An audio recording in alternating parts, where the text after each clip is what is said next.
It felt so brutal to me.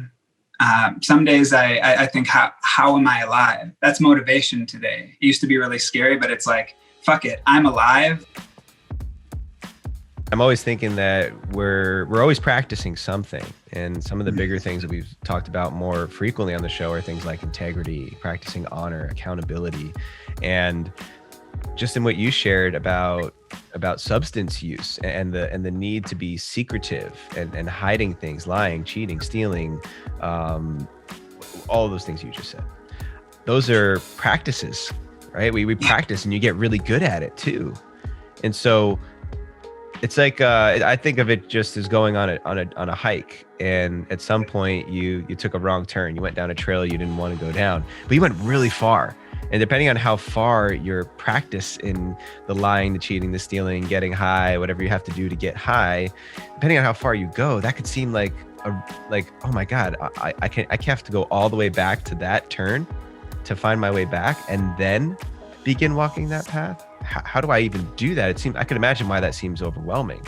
I can imagine why that would discourage someone from even turning around and taking another step in that direction. So I just want to kick that back over to you and maybe talk about your experience, because you found a way.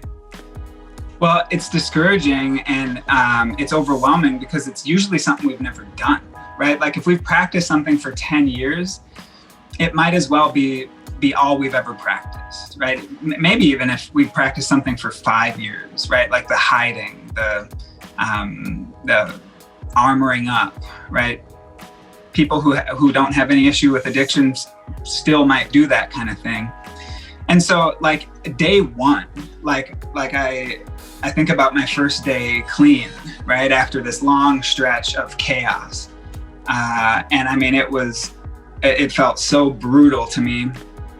Some days I think, how am I alive? That's motivation today. It used to be really scary, but it's like, fuck it, I'm alive. Like, let's rock. Like this is borrowed time, right? So I'm just gonna do as much as I can to serve this place. I'm so imperfect in that, but I do return to that. And so ground level, day one, I was asking myself to do something that I had never done, which was to go through a day without some external thing to regulate my nervous system so that I could feel safe. Of course, that's going to feel scary, right? Of course, that's going to feel daunting and overwhelming. And of course, for that, like, we shouldn't do that alone. Like, we can't do that alone.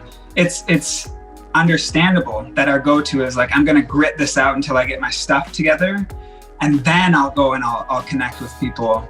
I haven't seen that work very well in my own life. And then in the people who I connect with, like being seen on day one in the absolute mess by another person who can hold that space with us, that can be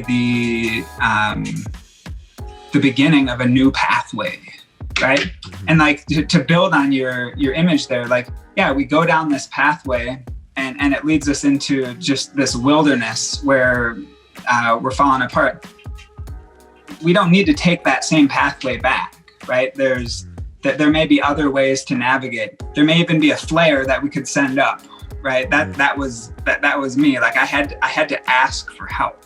I had to ask for help. I had to lay down my sword. At that point it was made out of tinfoil. It was a pretend sword, but I was still like going after it.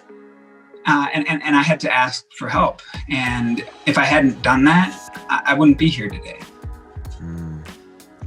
Yeah, man. Well, I really like what you said about not necessarily having to just retrace your steps. In fact, I don't even know if that is how our karmic path works, right? I mean, and either way, it's not an easy road back. And I think that's why a lot of people fail. I mean, I think there's somewhere around 100,000 deaths in the US every year related to opiate addiction and opiate abuse. And so there's a lot of people who don't find their way. For one reason or another, I'm sure. And yet there's many people like yourselves who has found a way, who did reach out for help, who broke through, who decided that, because I think to bust it out of the substance and drugs and all that conversation for a second, I think it's also very synonymous with someone who hasn't been working out for a long time. And day one, get yourself to the gym, get in there. That first day is going to suck, and the first week's going to suck because you're not as strong as you once were. You can't do the things that you once used to be able to do. The brain is like, oh, what's the point anyway? I'm never going to get back to where I was. This hurts. The first 3 days you can barely, get up off the toilet after you take a shit because you're just so sore. And there has to be something bigger that motivates you past that. And I think there's very few people who actually have the individual constitution to provide that for themselves. So echoing what you said about community and the importance of doing this together. I mean, even in something as simple as having a gym buddy, right? Having somebody an accountability buddy that you go to the gym with, who may be in the same situation you are, right? If we're talking about drugs and substances, maybe it's day one for both of you guys getting clean, but having somebody else because chances are that if you've got somebody else there, that you won't be at the lowest point of your low at the exact same time. And if you, as that compounds and you add another person and another person, and before you know it, now you've got a small circle or a community of people who are going through this, the likelihood of everybody being at absolute ground zero at the same time is virtually nil. And then you can help each other out, you can lift each other up, and that also just the brain chemistry stuff that starts firing off, the dopamine hits you get by being of service.